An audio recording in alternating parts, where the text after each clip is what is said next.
Welcome back, everybody, to part 2 of our look at Oversimplified, our new look at Oversimplified's World War I. If you didn't see part 1, there's a link in the description that'll take you to the first episode.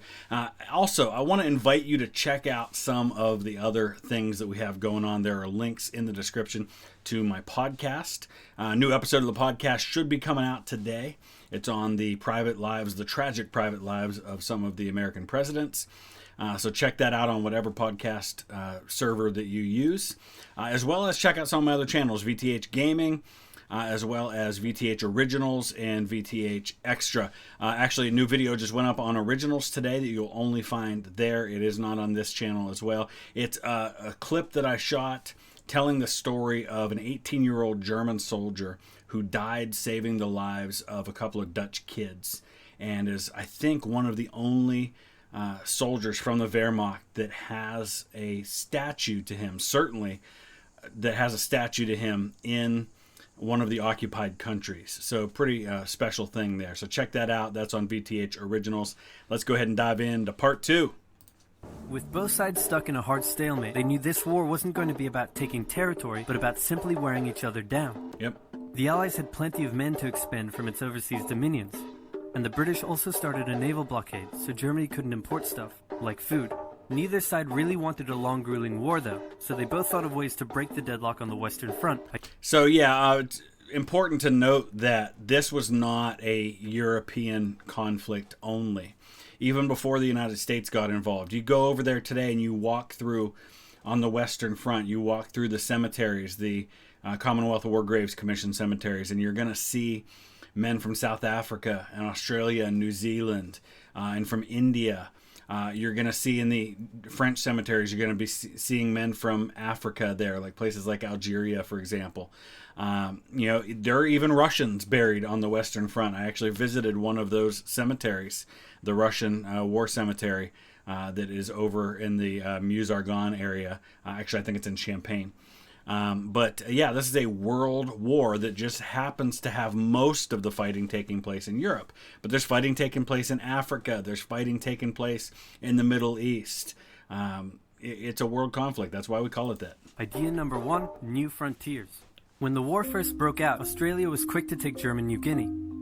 The Allies also quickly jumped on Germany's colonies in Africa, and particularly in German East Africa, locals were enlisted as soldiers and carriers by both sides, leading to a tragic loss of life for the native Africans. So it's important to remember the time in which we are talking now. By this point, most of Africa has been colonized by Europe, and so Europe, while it was gobbling up places in the South Pacific, it was also gobbling up places in Africa. They're going after the raw materials, the resources that are found there, and exploiting the people of Africa to do it.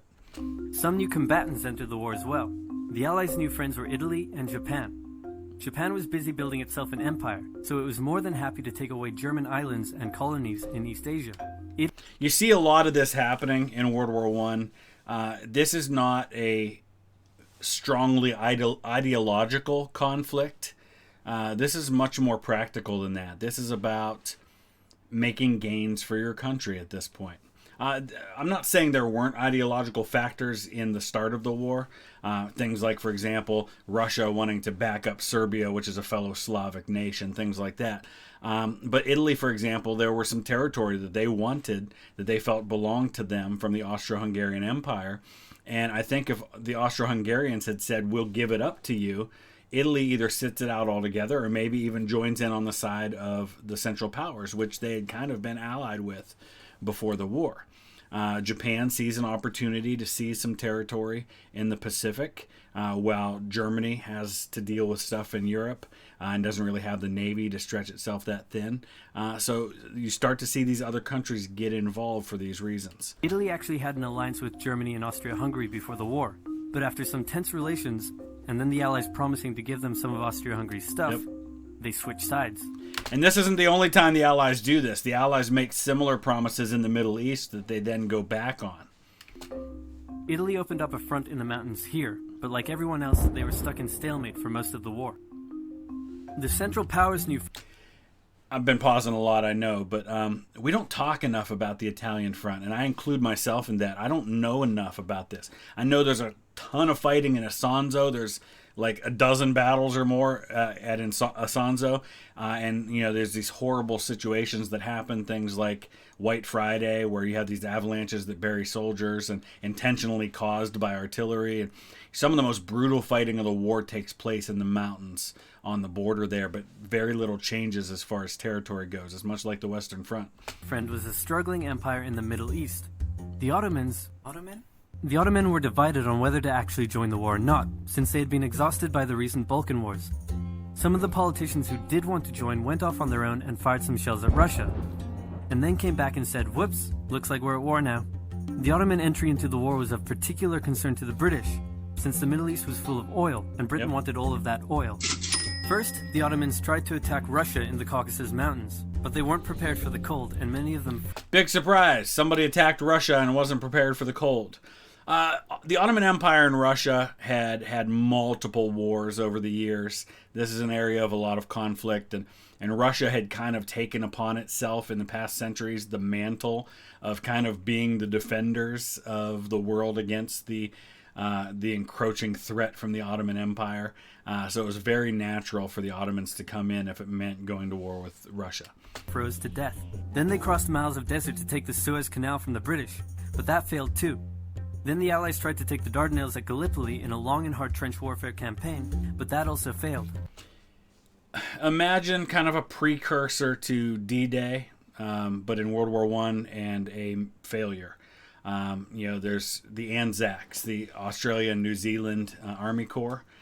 This is where they first really experienced combat in a major way, and this to this day is what's remembered. I think Anzac Day remembers the landings at Gallipoli, and Winston Churchill gets a lot of the blame for that because he was kind of one of the architects of this plan, though I don't think it's fair to put all the blame at his feet. There are a lot of other factors here.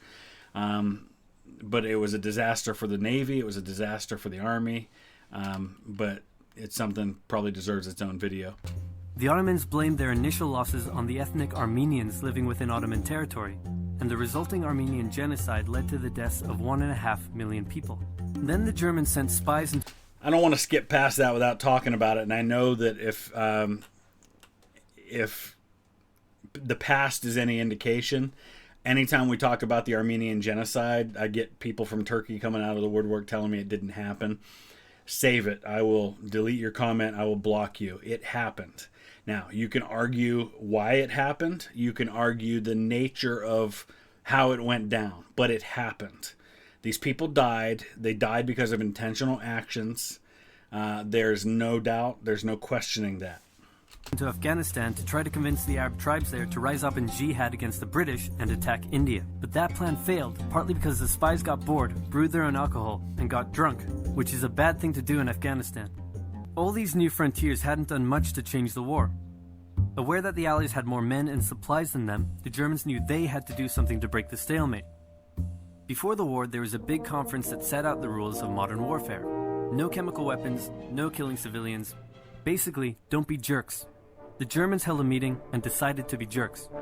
Zeppelin air raids commenced over British cities. Yep. They also started attacking the Allied trenches with chlorine gas, and they used submarines to sink civilian ships. One such civilian ship was the Lusitania, which had 159 Americans on board when it was sunk.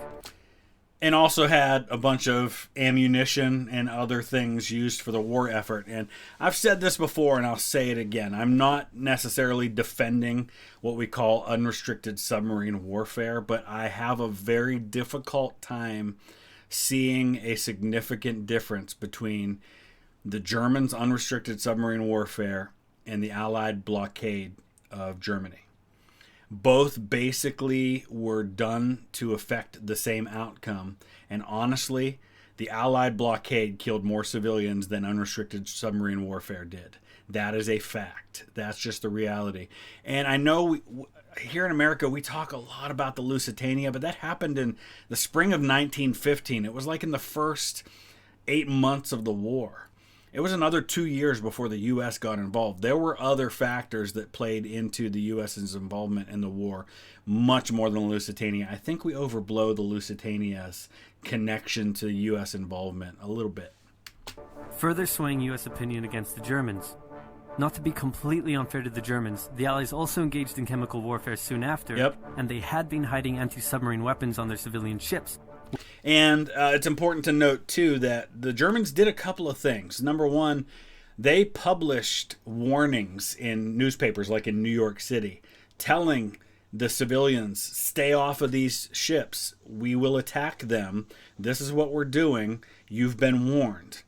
They also, at least early on, were in the habit of actually surfacing, giving the ships a warning, giving them time to get everybody off the ship before they would sink it. But what they were finding was that wasn't working, because by doing that, they were endangering themselves. And the Allies were taking advantage of that. So they weren't always able to do that. And so they sank the Lusitania.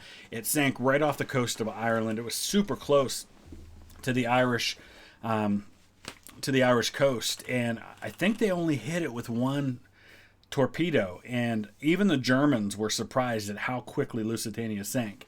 And there's some speculation that it may have caused an explosion in one way or another. We don't know for sure, because the British dropped depth charges on the wreck of the Lusitania.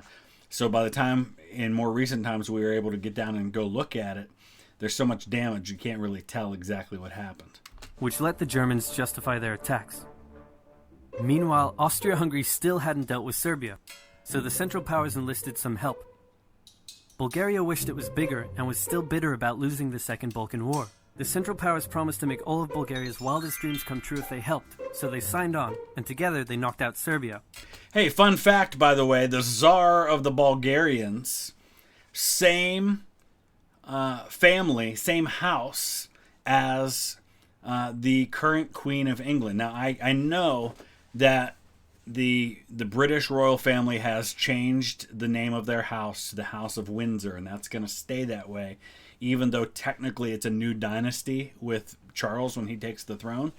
But the House of Saxe-Coburg and Gotha, which began with King Edward VII, the son of Queen Victoria, is the same male line as the Tsar of the Bulgarians, same male line of kings of Belgium and kings of Portugal at one time. So kind of a cool thing. They all go back to the same male ancestor. The Serbian troops retreated through Albania, which was neutral but had some ties to Austria-Hungary. So Austria-Hungary entered Albania in a friendly invasion to chase down the Serbians, many of whom escaped by sea. It's 1916, and a lot is happening.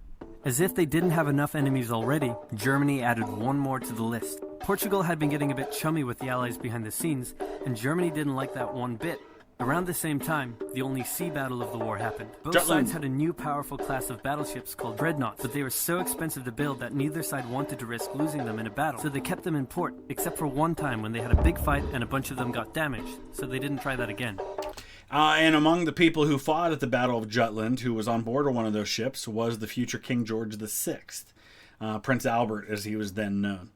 So kind of cool to think about. But yeah, Battle of Jutland, huge naval battle. And really, if you think about it, how many times in history, at least in the battleship era, did we get these major surface battles where the ships were in using guns on each other like that? We had small scale ones where you have things like the Hood and the Bismarck and stuff like that, but you don't get a lot of these massive naval battles in the dreadnought and battleship era. The UK started conscripting men to the army, so they had plenty of reserves, which is just as well because the Western Front was about to get brutal. The longest and one of the bloodiest battles of the war started when the Germans launched an attack around the French city of Verdun. The French defended it desperately, leading to hundreds of thousands of casualties. Verdun, I'm going to pause here for just a second because I want to read to you some numbers about the artillery barrage that preceded this battle, which lasted like 300 days. And I also want to let you know that I'm going to put some links in the description to some videos that I shot from the Verdun battlefield and from the Somme, which I tell you what, one of the most powerful places I've ever been in my life. There's a number of things we could say, and I don't want to take a deep dive into Verdun. There's other times for that. This is an overview of the war, but for example, just listen to this. 800,000 casualties at Verdun in 300 days.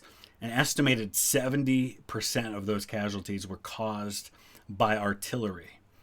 The Germans launched 2 million shells during the opening bombardment, more than in any engagement in history to that point. And the two sides eventually fired between 40 and 60 million shells, artillery shells, over the next 10 months. The barrage is heard 100 miles away. One Frenchman wrote, "I arrived there with 175 men. I left with 34, several half mad, not replying anymore when I spoke to them. I've been to Verdun. I've seen some of these fortifications. They're massive. Some of the shells that were being fired were larger than the largest naval shells in history. I mean, we're talking like 20-inch shells were being fired. And there were 1,200 German guns that fired like 1.5 million shells in the opening day or two bombardment of this along, I don't know, a 20-mile front, something like that. So you can do the math on all of that. If you go to Verdun today, the entire landscape looks like the moon. It's just craters everywhere. And you can't even live there anymore because of how bad things are and because of all the unexploded ordnance. Something like 20 to 30% of those shells never exploded. So they're everywhere in some of these places. It's unfathomable to think about the destruction that took place in places like Verdun. And yes, there is the famous idea that the Germans were using Verdun to bleed France dry. It may or may not have been something they planned beforehand. I think it was a bite and hold tactic. They wanted to take Verdun and then dare the French to take it back. But either way, it was just devastatingly bloody. And most French soldiers on the Western Front served at Verdun at some point during that year. Incredible stuff. Under pressure, the French called on its allies to do something to draw the Germans' attention away, so the British started their own long and brutal fight, the Battle of the Somme.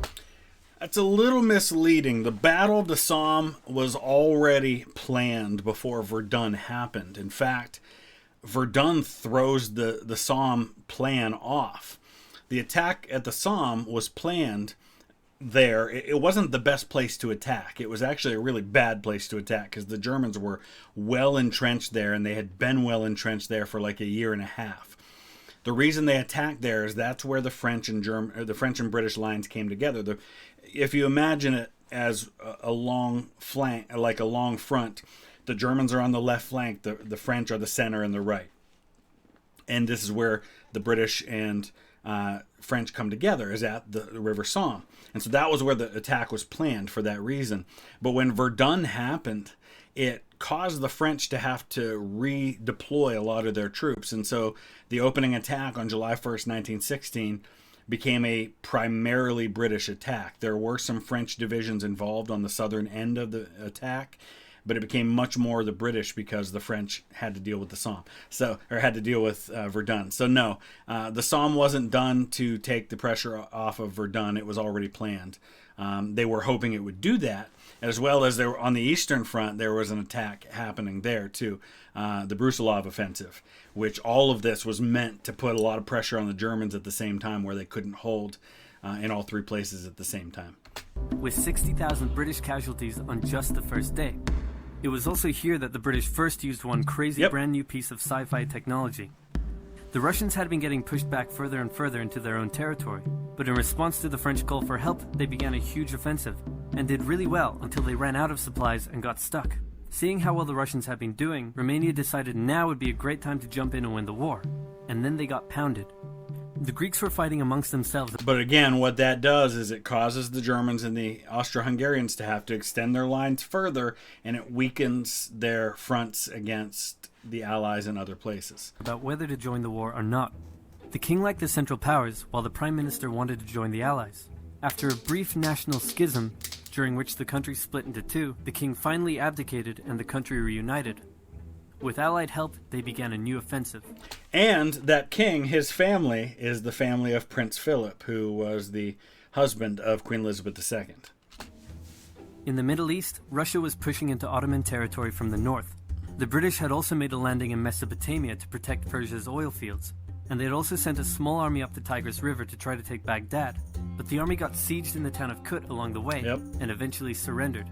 a new offensive was launched from the south with all-out desert warfare. The offensive was aided by one famous British officer, better known as Lawrence of Arabia, who helped lead the Arab tribes in a revolt that wreaked havoc on the Ottoman supply line. Yeah, this was a lot of like guerrilla warfare. This was raids. This was like pinprick attacks behind enemy lines, kind of hitting here and then disappearing, and then hitting again and disappearing. It's kind of like the Wolverines, right, in Red Dawn kind of thing. And Lawrence of Arabia is the movie that was made based on Lawrence's autobiography, which was called The Seven Pillars of Wisdom, which is also a Sabaton song.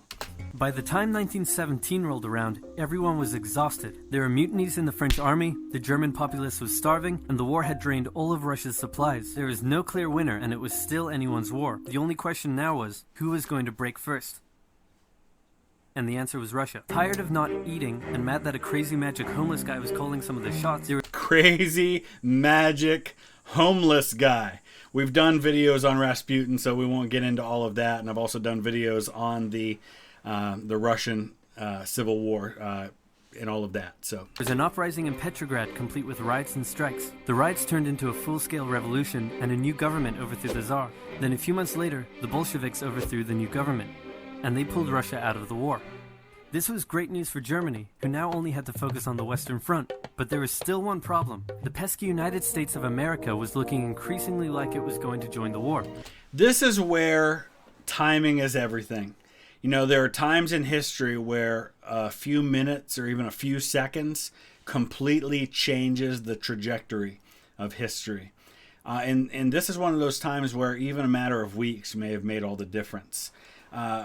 If the Germans had waited to launch their unrestricted submarine warfare until after the Russians completely pulled out of the war and they were able to focus their efforts more on the Western Front, maybe the U.S. doesn't enter the war. If the Germans had waited on sending the Zimmerman telegram and not done that, or just not admitted to it so quickly.